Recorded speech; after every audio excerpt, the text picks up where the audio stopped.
What is up, guys? This is Cher talking. Welcome back to my channel. On today's video, I'll be making a full review for the Romancing Festival Final Emperor banner that brings Final Emperor a full counter tank that tries to replace Julian in most situations, Azami a debuffer that can also buff break, get inheritance, Kongming a farmer, and Shahrazad a bow user that can counter and is useful for bow remembrance versus the Megalith Dragon.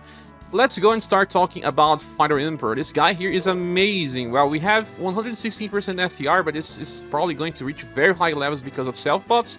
134% endurance and 130% will. Well, we have to check the status of Julian right now to see how much they compare. Well, Julian, first tank style, has 105, then 108, and another 108. That's very far from the 134% of Final Emperor. That is what a new character brings to the table. The other status don't matter much, so let's move. On the start of battle, recovers BP by 3, so we have 13 BP. And on start of a turn, he will taunt. This time its medium effect lasts for 4 turns and stacks. And it puts all other surviving allies into stealth stance for small effect 2 turns. Well, that's something already different to Julian. Check on Julian. His taunt is different. It is actually small effect only for 2 turns only.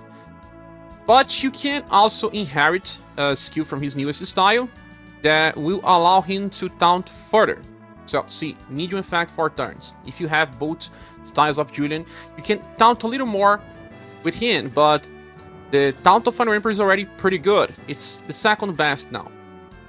Then he also buffs all status ailment resistances by very large effect, the highest one we have in the game right now, and that's very useful for a tank, something that Julian doesn't have. He then recovers his own HP by around 300 and 2 BP. Okay, so he has 5 BP per turn when he's not attacked already. Buffing ailment resistance on start and taunt with stealth is really good. Now we have a lot of things. I think it's better to discuss when being attacked. When he is attacked, he will be buffing all surviving allies STR, dexterity, and intelligence by 15%. This is the first difference between them as well. Julian only buffs STR by 15% when he is hit. Here we have dexterity and intelligence as well. But there's a little bit of a difference between those characters. Like, if you are running STR-based squads, well, you can use, for example, Julian together with Kihachi. Well, if you're doing slash, and because Final Emperor is a slash damage dealer, what else are you bringing? Intelligence-based characters that do slash damage are not that common. Well, there are some, but they are not so common. For dexterity, we can use Julian, for example. But you can see that it doesn't really add as many more options when compared to Julian, but it does open more options as well.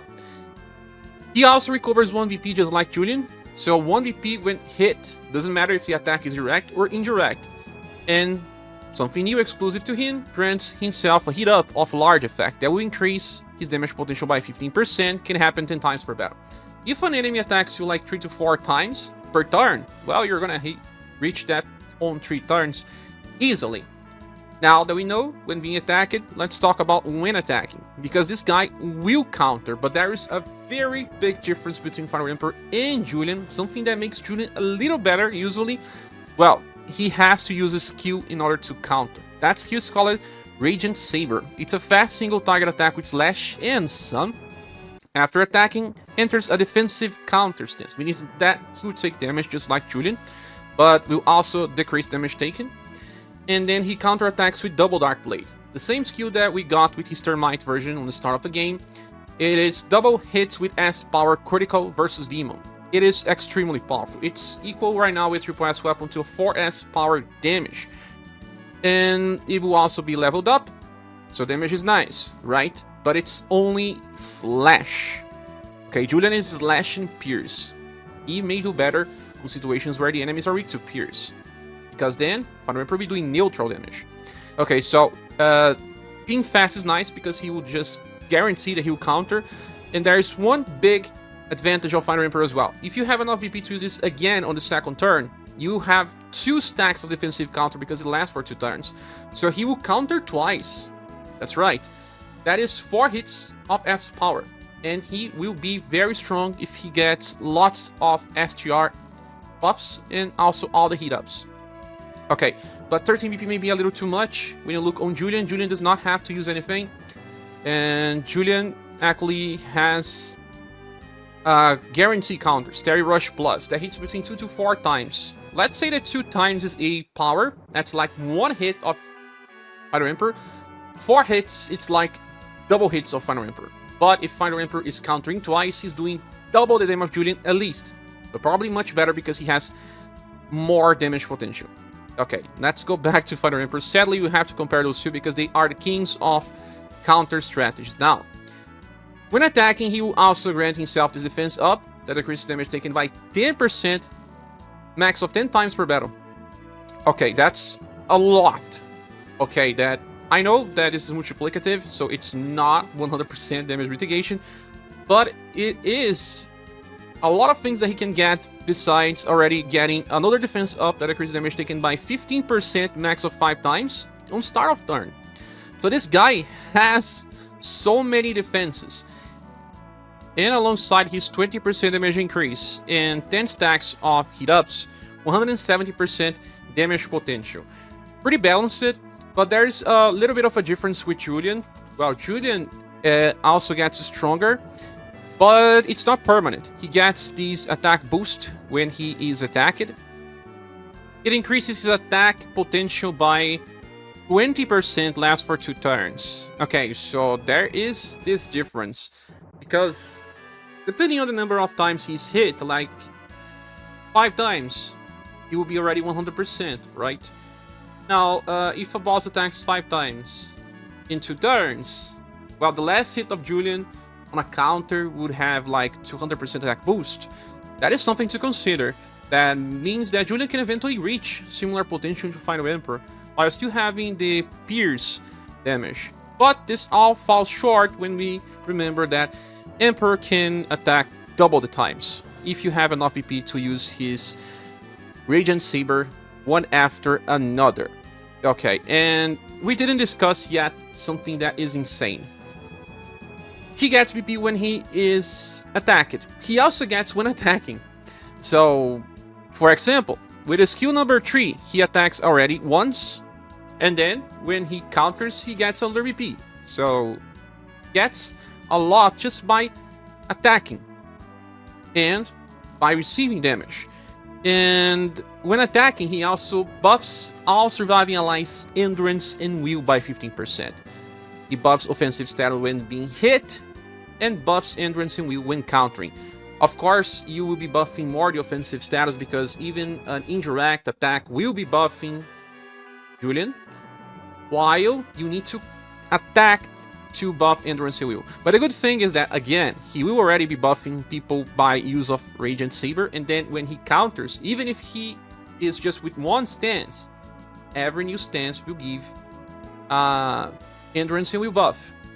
And if you have 2 stances, every time that he counters 2 times, you'll be buffing 30% endurance and will. That is where he is the definite upgrade of Julian, because Julian just buffs endurance. We all know how buffing will is nice, because this avoids you from being hit with ailments, or being debuffed by the enemies, or decreases damage taken from spells. So, Final Emperor has the superior design. In my opinion, it is true. And even if you consider using Final Emperor on max potential versus Pierce, I believe it will do similar damage to Julian landing weak attacks. That's how power creep works. Okay, now let's discuss the other skills. First one is Valiant Slash. Is a free skill that can recover HP by a small effect. That will be around 1.2 thousand. Well, you should be using this if you don't have VP. But he also has this other skill that wants to be used on the start of the fight. It is overkill, to be honest. It uses only 5 VP, and he gets at least 5 per turn anyway. And will get this damage block for 2 turns. He won't take damage, and another defense up that increases damage taken by 20%. Okay, so he won't counter on this turn 1, but on the second turn he already counters, and he will still have enough VP to use it Doesn't matter if you have support or not, or if you're being hit too many times. It is just to have bar defenses. I don't think he needs to use this, to be honest. Sometimes you just want to start already doing damage, but if you want to use it, it's okay. Because the guy already has way too many defense ups, and it was buffed for global. He was not as good on JP, he didn't generate as much BP. But now this guy is just too tanky. And he's tankier than Julian, receives less damage than Julian, buffs more than Julian, and does more damage than Julian, or equal. So, a definite upgrade.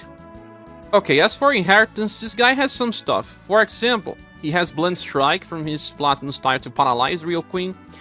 He also has, from his Spear style, Grasshopper that can stun Kazinsi. Multi-Trust can be used versus Princess Lion. And if you have his Spear counter style, you can inherit Rising Dragon. That will then enter an evasive counter stance, but this one is just for one turn, where he counterattacks with Swooping Dragon, meaning that he cannot counter twice.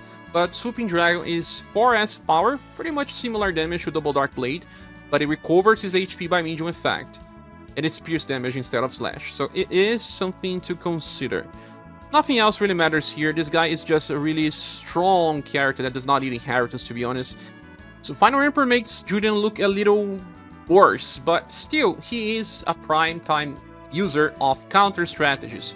And if you have his latest two styles, you still have a little more chances of Julian countering than Final Emperor, but it barely makes any difference when you are using some formations like Rising King, Rising Phoenix, or the Imperial Cross formation. So, Final Emperor is a definitive counter in the game right now, a little better than Julian, and totally deserves a 5 out of 5 in my new grading system. But to be honest, if you already have Julian and don't want to spend gens right now, it will still work for the foreseeable future. He is just that good. Final Emperor is just an upgrade, but not a really required one. Last we're talking about Remembrance, where he fits a different battle while he uses great swords. Julian only uses swords. The next character is Azami, and she has 135% agility and 115% STR, alongside 100 will and 99% intelligence. Okay, she's pretty fragile for current game, I will say, and her STR is not that high, but the agility is good enough. Moving on, she starts the turn getting 15% buff to STR and agility to increase her damage, and also 1 BP. By the end of a turn, she gets 2 BP for a total of 6 per turn. She has 20% hit ups every turn for a max of 5, meaning 100% damage increase.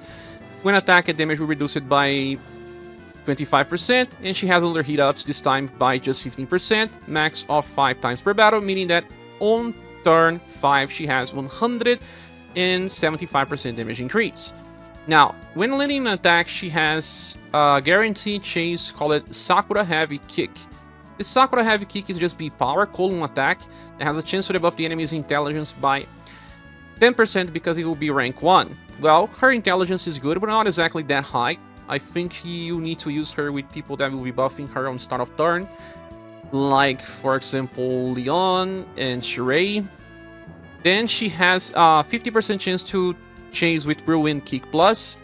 That is another column attack that grants her a defense boost, decreasing damage taken by 15%, lasts for 4 turns, can stack.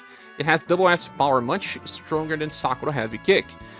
Then she has a 25% chance to chase with Ninjutsu Doppel Kick. This is a double S power attack as well, column, and grants the enemy morale down medium, decreasing damage taken at the source by 25%, lasts for 3 turns. That's actually very nice. And it tries to debuff the enemy's intelligence by another 10%. Since this one is guaranteed, you will be debuffing either 10 or 20%, 25% of the time. Okay, so this attack here is also her skill number 3. If you don't get it as a chase, you should use it as a command. It's good to keep that morale down medium active every 3 turns. And using as a command will be debuffing intelligence by at least 15%, but actually 25% because of the chase, and maybe even 35% if you get the extra chase. But she's about something else. Her first skill, Circle Kick, is column as well, but it's just 2 BP cost for chance to debuff intelligence once more. Circle Kick is not the same as the first, but it is pretty similar, to be honest. Just a little weaker. The second ninjutsu teaching, it can only be used once per battle, but it will activate this new passive to your party that has Enervate 3 Endurance. When landing an attack, you have a 25% chance to debuff the endurance of the enemy by 15%. Enervate 3, 25% chance to debuff the intelligence of the enemy by 15%. And also Breath of Vitality. This is very nice. On the start of a turn, all of your characters will have a 37% chance to recover their own HP by around 1.2000 and 1 BP. Sadly, it's just 37% chance, right? So you should consider more the healing than the BP generation. Still not reliable, and each of them will have different triggers. Now, Enervate is nice when you are using characters that can attack multiple times in a fight. Even Azami herself will be a better debuffer when landing Enervate, but she has just one guaranteed chase, right? When you consider that it's 25%, okay, the calculation is not that good.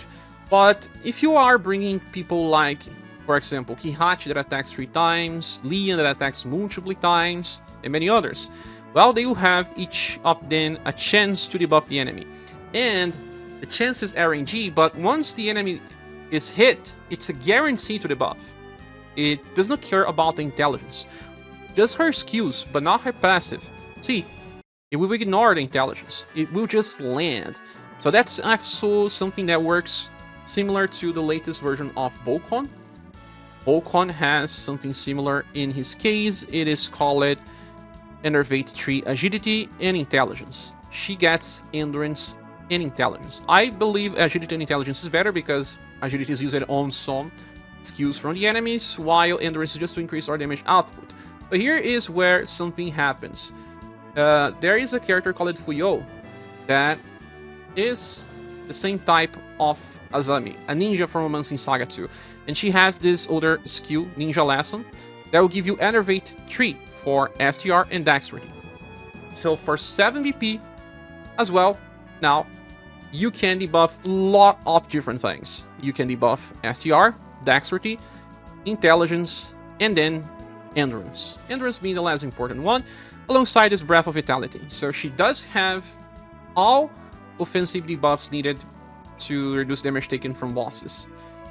Actually, save for Agility. Well, there are MR skills from bosses as well, and you don't debuff Agility, you will not be debuffing the full calculation, but, well, it covers most ground. But the thing is, she needs characters with multiple chases, multi-attacks, in order to work better. And you can still get a turn where you don't land anything, but Azami has her own debuffs. And there is a lot of RNG also landing chases, but they also debuff. So, in general, you'll be landing debuffs, you just don't know how many. And she can be your main and only debuffer in many situations. I believe Paulus is still safer to use, especially because Paulus, he allows people to debuff 5% when they land an attack, also ignoring chances. They don't care about the intelligence value of the character. And he has buff break via Earthquake Strike. Okay, which other inheritance makes sense? I believe Cascading Counter. It's a direct fast attack, blunt and cold, and after attacking she enters an evasive counter stance where she'll be countering with Jolt Counter Plus. It's double S power and it will have blunt and cold damage. It is useful to fight the Megalith Dragon. You can keep casting the morale down, try to debuff a little on odd turns, and she works. Well, she's not that good defensively, but if the enemies debuff it, it won't be doing as much damage. But in situations like, for example, Megalith Dragon, you still have problem because Megalith Dragon will buff break before attacking. In those situations, Azami debuffs alongside her own sustain will be questioned, and she does not survive so well unless you have lots of defense boosts. If you do, well, it's okay. She will be very similar to other characters, unless we're talking about tanks, of course. Azami is good. People have used her on JP. Global does not really require Azami, especially because Paulus was buffed, Xiao was buffed, and even now James was buffed, and they are pretty good ones. But if you are a fan of the character, it's good to use her nonetheless. I believe she deserves a 3.5 grade in my new grading system. The next character is Kongming, and he's a farmer, so we should just discuss the agility and intelligence, with intelligence being 130%, agility being 115%. I would still say the endurance and will being just okay, because you can bring him to some very specific spiral corridor stages. But now let's discuss his damage potential. He has 50% on start of rounds for 1 turn. When landing weak attacks, another 40% when landing weak attacks, but this one is permanent. 20% for all heat attacks, then 50% for heat attacks, and then 50% for all types of spells. So a total of 210% damage potential when landing weak attacks. He then has this passive that when he's attacked by an attack that will cause resist, he reduces damage taken by 25%. That is if you really want to bring him versus Spiral. It will work versus the giant bug that has many minions. And when landing heat attacks, he recovers 2 BP. And also starts the fight with BP cost reduction of 12 points for just 1 turn. So the first spell that he uses will be free. And then on the second turn, he would then have 15 BP to use whatever he wants again. Well, the choices are Crimson Sun Flare, a full AoE heat and sun attack with S power. That will solo farm any stage that is weak to heat or sun. And then Vertical Flare, that is 3 times with column, heat and sun. C power, well, if the enemies are aligned in a column, nice, you're totally going to solo. But it is just so strong that you can also solo stages with just 1 enemy as well. 3 hits of C power will kill them if your character is fully maxed. So, single target and AoE setups for Kongming. And that's it. He's just a farmer, and we work super well, but we get so many farmers these days that the follow is questionable. You can do one interesting trick, like use Galactic Rift on the second turn because it's AoE Sun. But why would you do that? Start with an S power and then end up with a triple S power. He is pretty simple, will farm for you, and if you get him, okay, but don't chase this guy. He is just 4.5 out of 5 farmer, and just 2 out of 5 for damage on big fights. The last character is Shahrazad. She is a bow user and made for remembrance, but can be used in some other situations as well. Dexterity is 130%, her endurance is 86, kinda low, and will is 110%, that's great. Moving on, let's discuss the second passive. On start off battle, she grants all surviving allies this passive called Wind Protection. They will always be getting action order up of large effect, that means that they have higher chances of going before the enemy. And that's not related to agility. It's another type of effect that increases your chance of attacking first. Then you get this post-action defense boost, meaning that if you attack first, if the enemy attacks you later, you will decrease damage taken by 30%. That's something that you can see on a formation, call it Whirlwind. Besides, they will also be buffing their own agility by 15%. The agility buff will stack, but the other effects only last for 1 turn. She then allows everyone to start with 2 extra BP, and herself by 2 on the end of turn. So she's a 5 BP per turn character and starts with 12. At the start of a turn, she buffs her dexterity and agility by 25%, also gets 1 heat up that increases damage potential by 20%, max of 5 times per battle, for a total of 100% damage increase. Then let's discuss the first passive, Nomad's Pride. When she is directly attacked, she counters with Beast's Lair Plus. That is a very weak attack actually, just A power. And then she does not even have good endurance to take too many direct attacks to counter, but she was designed for the Megalith Dragon only. By the end of a turn, she gets 25 points of OG Gouge, and after activating Overdrive attack, she would chase with Emerald Wind Bow, 4 shots. This hits 4 times with C power, it was increased from JP, and each time it hits, it grants this Pierce attack boost, increasing the Pierce damage by 25%. Okay, so double hits with C power is like triple S final damage. So what you're getting here is like 2 times triple S damage. That for 12 BP. She can use this on turn 1, of course, but there are more stuff to this character. You don't actually want to use this skill like this. You want to use skill number 2, call it Rustling Breath. It's fast support and grants the user a defense boost that decreases damage taken by 25%, lasts for 3 turns and stacks, and also 1 new stack of everything included in her first passive. Meaning that she would then be countering twice, getting 50% of OG Gouge, and then landing another overdrive chase. But, to be honest, you're going to use this again, because it lasts for 3 turns. You have to understand that in this game, the turn that you use it is already counting. So, the second turn, if you use this again, you have to do damage on the third turn. Because in that point, if you don't use this, you will lose the effect. So this skill actually fixes her problem with low endurance, so she has lots of extra defenses boost, and then she will be countering with Beast Slayer Plus to stop the Megalith Dragon, and the more skill you use, the more counters you have. But let's see what happens when using this skill twice. You're gonna get 50 points of OG Gouge by the end of the first turn. Actually, 75 points total because the skill itself already gives you 25. If the enemy attacks you 4 times, you will already reach overdrive by the end of the first turn.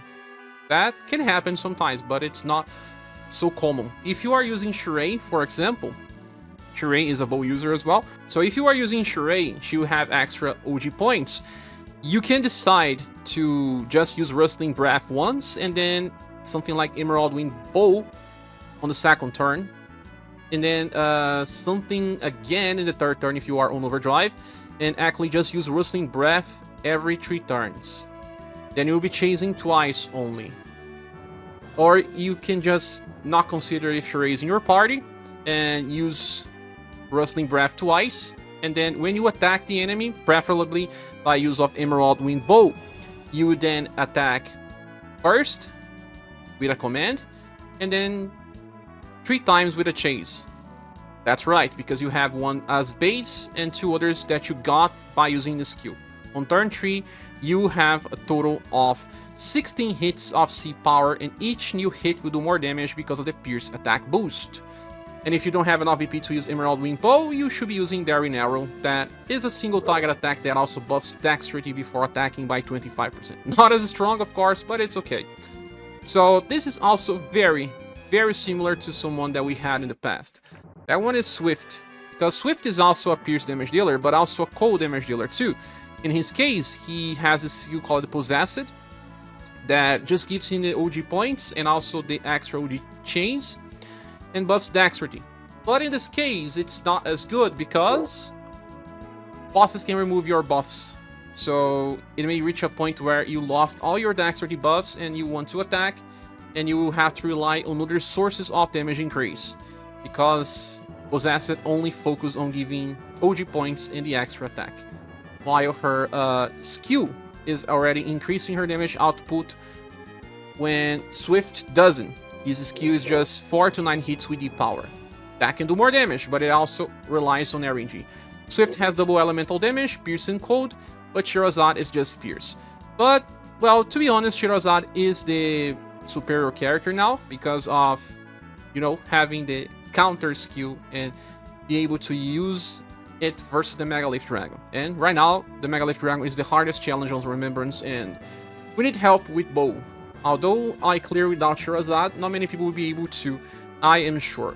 Just remember that she's a very good damage dealer, but also a party support. By giving this post-action defense boost and action order, it can help you attack before the enemy via your debuffers, get 30% damage reduction while buffing agility. So a character that is not just about damage, actually brings more to the table. I don't think that she's better than Therese, because Therese is such a beast. She was on Leon banner. Therese is a damage dealer that can apply up to 12 stacks of defense boost, and she's pretty self-sustainable. But they actually do different stuff. Therese will do similar damage, but will apply more defense boosts. And Shahrazad will apply only 30% damage reduction, but also increase your action order.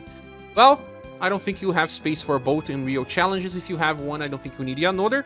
But if you need extra help for Remembrance, she works. I believe she deserves a 4 out of 5 in my new grading system. But now back to the banner image. Is this banner worth summoning for? In my opinion, yes. It will receive a Silver Plus award. Final Emperor is a very strong style and meta, and Shahrazad is very useful for bow Remembrance and will be a good investment for the time being. I don't really feel like Azami is really pushing the meta for the buffers too forward, but I already have Fuyo. I could get her and still have lots of debuff options. If you have Fuyo, you have more reasons to pull for Azami. But Kongming kinda slowed the banner a little, but, well, 3 very useful styles are still enough value for me. But I'll have to skip this banner since I don't have enough gens, and I have Julian. I can live without Final Emperor. But if you want to pull here, it is okay. But many people may get more value out of Final Impress because of the current meta having lots of Sun units. If you want, you can wait my final review. Thank you so much for watching this video. Please subscribe if you haven't, and if you have different options, please stay here on the comment section. I hope to see you soon on the next one. Goodbye.